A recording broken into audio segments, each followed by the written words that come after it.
Ну почему все 4 года никто не возмущался, я в 5 классе, а вообще просто в этом году надо возмущаться, что им татарский сделал. Да, татарский в 4 классе его было много, каждый день был. Но в 5 классе его и так мало. Всего 4 татарского в неделю. А русского где-то 5. Да.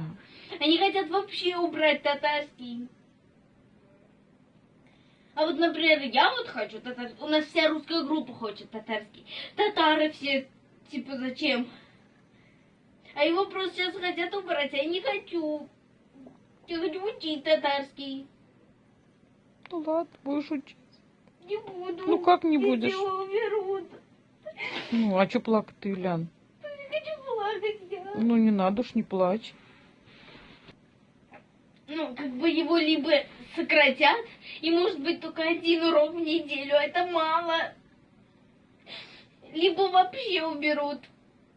Ну, Ну, либо 2 урока будет, но, понимаешь, им татарский чем-то помешал, хотя они живут в Татарстане.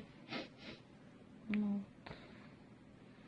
И в нашей школе родители возмущались, все писали заявление директору.